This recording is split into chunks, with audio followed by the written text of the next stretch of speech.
Boa noite pessoal, bem-vindos ao terceiro anel e a mais um vídeo de análise futebolística. O nosso Benfica acaba esta eliminatória e uma vez mais sem obter duas vitórias e com uma exibição muito fraquinha. Quer saber daquilo que eu estou a falar? Fica para ver este vídeo.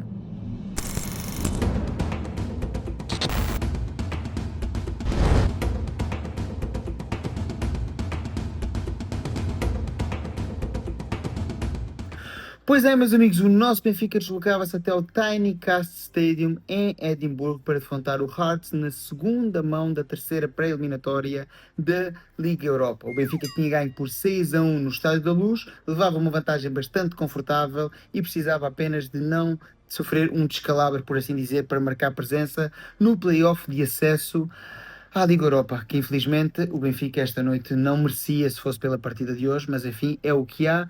Vamos analisar aqui primeiro os 11, olhando aqui para o 11 do Hearts não há muito a dizer. Eu sinceramente também não conheço muitos jogadores do Hearts. Jogou Cláudio Braga na frente de ataque. O que eu vi hoje foi um Hearts com muito mais motivação para tentar fazer um bom resultado diante do seu público e por momentos acabou mesmo por, não vou dizer subjugar o Benfica, mas acabou por criar oportunidades bastante perigosas e a nossa defesa, na minha opinião, não esteve à altura em vários momentos do jogo, mas já falaremos da exibição individual dos nossos jogadores mais para o final. Ora, o Benfica entrava em campo com um 11 que era uma autêntica revolução de Marco Silva, poupança de muitos jogadores, há que dizer assim.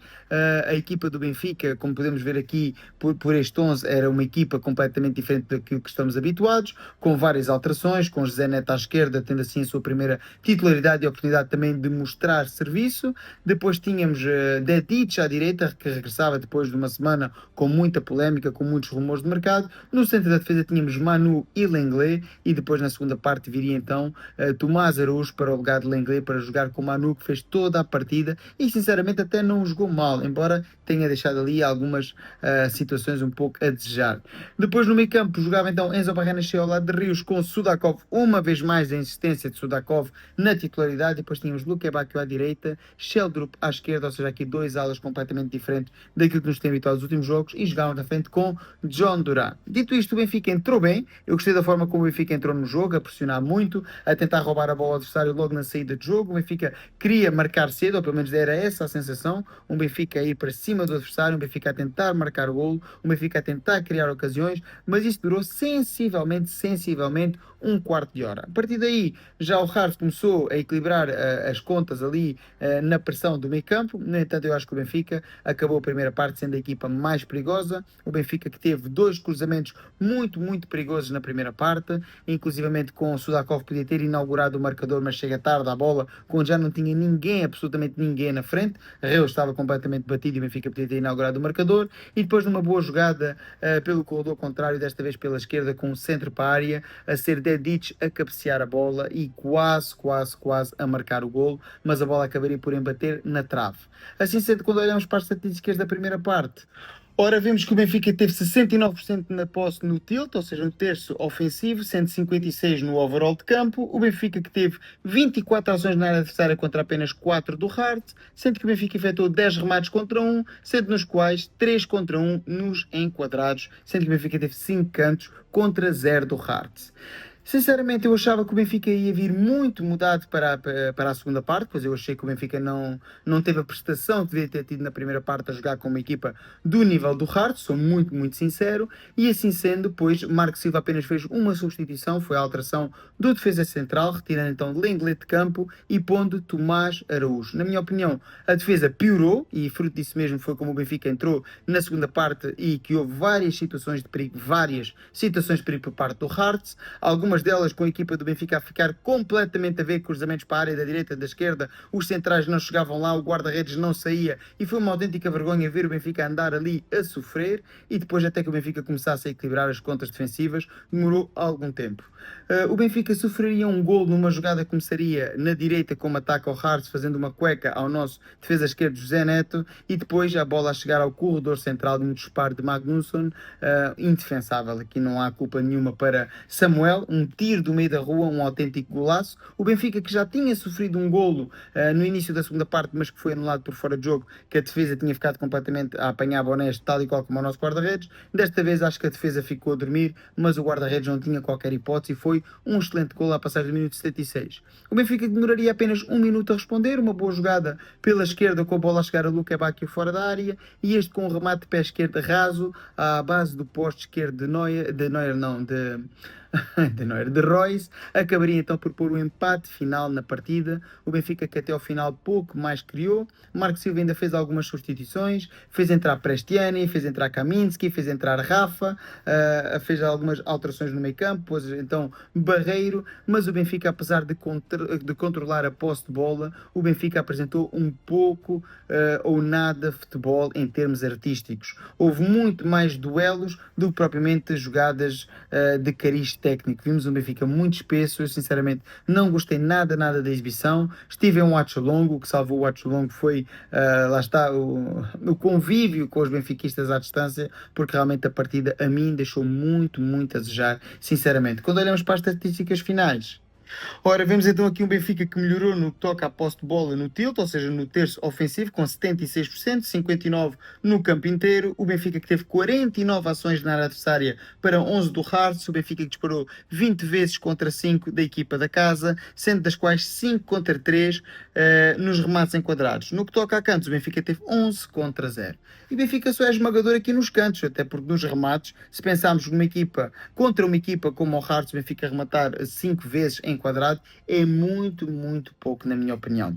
Ora, falando agora um pouco da equipa, Samuel a mim voltou-me a deixar muito frio. No golo não tem qualquer culpa, ou seja, não há qualquer culpa a atribuir a Samuel Soares, na minha opinião, no golo. Acho que era indefensável ter que ter pelo menos mais 20 centímetros para chegar àquela bola. Acho que ele até estava relativamente bem posicionado para um remate no eixo frontal. É um grande golo de Magnusson, mas depois durante o jogo várias vezes que não sai a bola. Há lá uma boa salvada do Samuel, sim senhora, que sai com as pernas, anula uma jogada, mas no golo anulado, graças a Deus foi anulado por fora de jogo, fica mal na figura porque devia ter feito mais.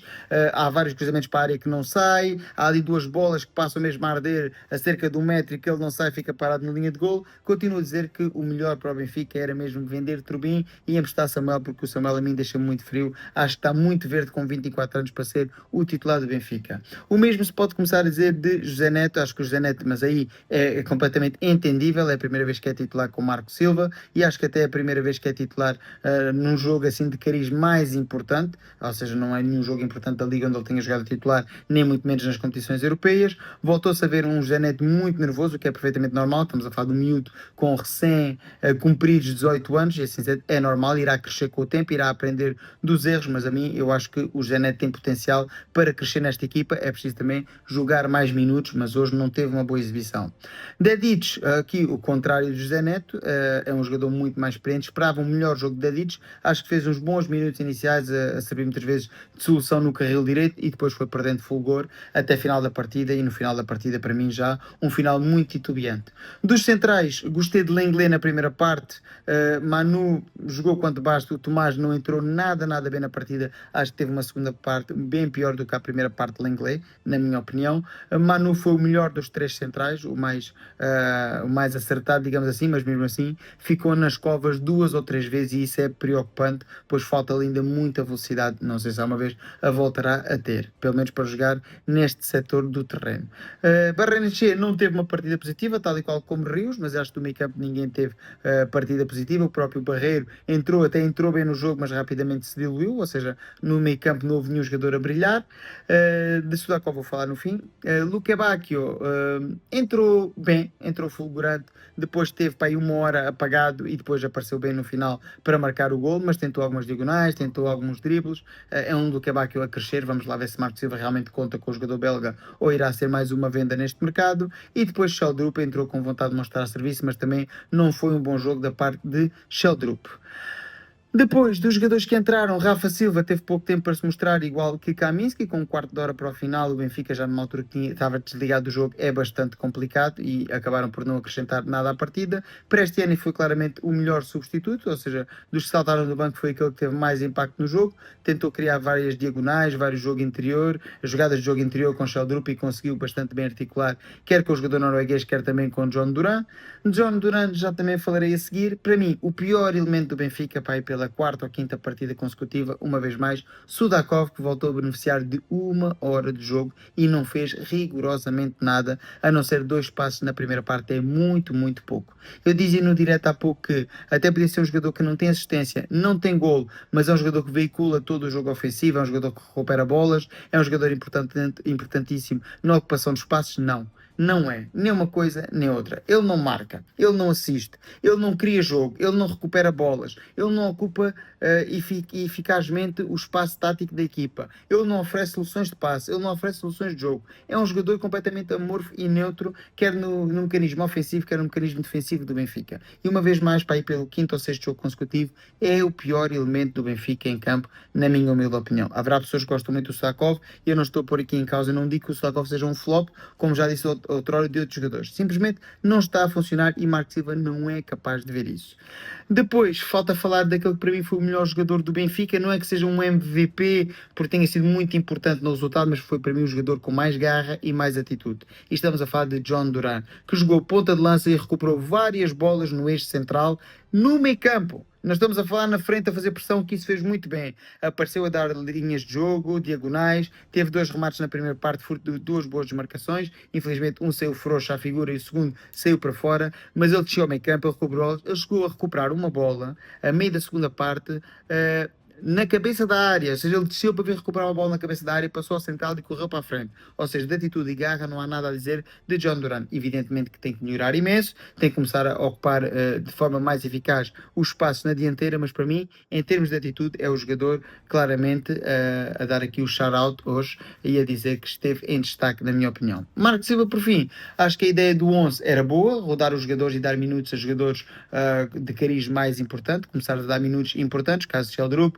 de Rios, de Dedic, e também dar uma oportunidade aqui a John Duran ou José Neto. Acho que esteve muito bem nisso. Nas substituições, eu não posso apontar o dedo a Marco Silva, porque acho que as substituições fizeram todas elas sentido. Substituir um central ao intervalo, sim senhora, para poder rodar assim Lenglet com Manu e Tomás Araújo e dar descanso a todos, daqueles que são os principais, porque contra o Casa Pia vai jogar Lenglet e Tomás Araújo de certeza absoluta, e depois ir alternando. Todos os jogadores que entraram por jogadores da mesma posição, ou seja, não houve aqui nenhuma invenção. Não consigo entender e gostava mesmo de ser amigo do Marco Silva para perguntar de tu a tu sem câmaras, porque é que ele insiste em pôr Sudakov a titular, quando pelo quinto ou sexto jogo consecutivo o Sudakov é o pior elemento, ou não vou dizer que é o pior elemento, é o elemento menos produtivo do Benfica, vamos pôr assim. Não vou dizer que ele é mau, vou dizer que é o elemento menos produtivo do Benfica para ir pelo sexto jogo consecutivo. E o Marco Silva insiste em dar-lhe a titularidade e mantê-lo em campo 1 hora ou mais. Para mim, qualquer minutos a titular na próxima partida já são minutos a mais. Eu acho que o Sudakov tem que ir para o banco, acho que tem que jogar o Sheldrup e o Prestiani titular com o Rafa ou com o Luque Bacchio e jogar o Pavlidis titular na frente, ou eventualmente, se ele quiser jogar noutro modelo tático, é jogar o Duran e o Pavlidis alternando posição, ou seja, jogando na posição do 10, porque sinceramente, até com o Fred recuperado, eu prefiro jogar com Barreiro, Enzo, Rios e Fred, destes 4 jogarem 2, porque ao fim e ao cabo o Sudakov não está a funcionar. Eu sou mais favorável a jogar com Prestani ou Sheldrup e jogar com uma equipa mais ofensiva e jogar apenas com 2 médios de cariz mais defensivo, principalmente contra uma equipa como é o caso do Casa Pia, que é o nosso próximo jogo em Rio Maior na segunda-feira. Mas sinceramente eu acho que o Sudakov não pode continuar a ser titular. Dito isto, passamos ao play-off. O play-off vai ser disputado, arranca na próxima quinta-feira, jogamos na Dinamarca. Aliás, jogamos em pleno Estádio da Luz, assim é que é. Primeiro jogamos na Luz contra o Aarhus, às 5 da tarde, se não estou em erro, e depois jogaremos então na Dinamarca na semana seguinte para tentar fechar este play-off e termos acesso à Liga Europa. Mas a próxima partida do Benfica é em Rio Maior, é na próxima segunda-feira às 8h15 da noite e frente ao Casa Pia, e aqui no canal cá estaremos uma vez mais para fazer o watch along. E é isto, meus amigos, não vos maço mais, está feito então o vídeo, espero que tenham gostado, se for o caso dá o like, comenta, partilha e subscreve, deixa aqui em baixo nos comentários a tua opinião sobre a partida, sobre a titularidade de Sudakov, sobre o que é que achaste desta exibição fraquíssima do Benfica, na minha opinião. E é isto, meus amigos, dentro do possível, tenham uma boa noite e até ao próximo vídeo. Viva o Benfica!